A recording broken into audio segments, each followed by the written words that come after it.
That night, the house glowed with music, laughter, and the soft buzz of celebration. It was a close friend's engagement party, one of those nights where everyone dressed their best and pretended life was lighter than it really was. My wife, Elena, looked stunning in her silver dress, her smile flawless, her charm effortless. I watched her move through the crowd, greeting people, laughing at small jokes, touching shoulders just a little too comfortably. I told myself not to read into it. We'd had a rough few weeks, small arguments turning into cold silences, but tonight, I wanted peace. She had asked me to take a few pictures of her, by the fountain, near the lights, even one with her old college friends. I obliged, trying to ignore the small knot forming in my chest. The way she leaned into one of the guys, Mark, an old classmate she hadn't seen in years, lingered in my mind. Still, I smiled, clicked the photo, and told myself to stop overthinking. People change after marriage, but trust shouldn't. As the night went on, she danced freely, maybe too freely, her laughter echoing across the hall. When she caught me watching, she waved and blew a quick kiss. I smiled back, pretending I didn't notice the way Mark whispered something in her ear right after. I didn't want to ruin the evening with suspicion. I wanted to believe she was just enjoying the moment, surrounded by friends and joy. But deep down, something didn't sit right. The next morning, I woke up early. The sunlight poured into our bedroom while she still slept beside me, peaceful, unaware. I reached for my phone, scrolling absently through social media. That's when I saw it, a post from one of her friends, a carousel of photos from the party. The first few were harmless, group shots, decorations, laughter frozen in time. But then came the fourth picture. My heart stopped. It was a candid shot, not posed, not planned. Elena was in it, standing close to Mark, her hand resting on his chest, their faces too close, her smile too soft. The kind of smile that wasn't for friendship. The kind of closeness that wasn't accidental. Around them, people were blurred in motion, but those two stood out, perfectly still, caught in something real.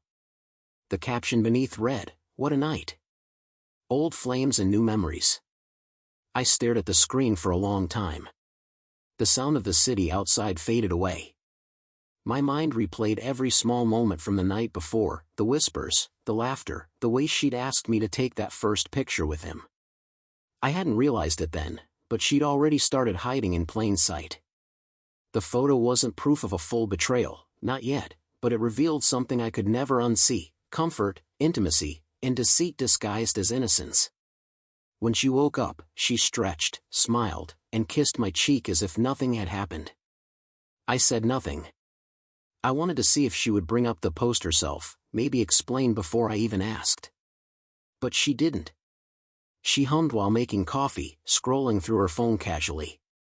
Then, I saw it, the small flicker of panic when her thumb froze over the screen. She'd seen the photo too. Her tone changed after that. She laughed too loud, talked too fast, asked unnecessary questions about my day. She was trying to bury her guilt under normalcy, hoping I wouldn't dig. I didn't confront her, not yet. Instead, I mirrored her calm. The same calm I'd seen in her face so many times when I thought everything was fine. Now, it was my turn to wear that mask. That evening, she came to me, voice trembling slightly, saying, "You saw that picture, didn't you?" I didn't respond immediately. I just looked at her, really looked, and in that silence, she started explaining before I even asked. "It wasn't what it looked like," she said. "We were just talking, and someone took the picture at a bad angle." The classic line. The one people use when they run out of truth. I nodded slowly, still calm. "You know," I said, "the funny thing about bad angles is that they often capture the truth you're trying to hide." Her face fell. She started to speak again, but I raised my hand gently. "You don't have to say anything. That picture said enough." The words came out quiet, but heavy, the kind of tone that ends arguments before they begin. She cried that night. Not loudly, not theatrically. Just soft, guilty tears that fell into silence. I didn't comfort her. I couldn't. There's a point where love and respect part ways, and once that happens, no amount of tears can bridge the distance.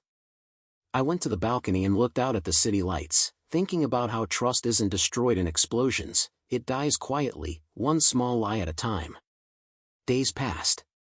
The photo disappeared from social media, deleted as if it could erase what it revealed. But the memory stayed, living rent-free in my mind. She tried to make amends, planning dinners, talking softly, acting remorseful. But every smile felt rehearsed, every touch uncertain. You can rebuild a wall, but the cracks never truly vanish, they just hide under fresh paint. And so, I learned something I wish I'd known sooner. Sometimes, betrayal doesn't scream. It smiles for the camera. It hides behind innocent poses and friendly captions. It wears the face of someone you thought you knew, until one photo shows you the truth. And when it does, there's no going back. Because once you've seen the real story behind the smile, you can never unsee it. Did this story touch your heart? Tell me in the comments where you're watching from, I'd love to hear your thoughts. Don't forget to like, share, and subscribe so more hearts can feel these stories too.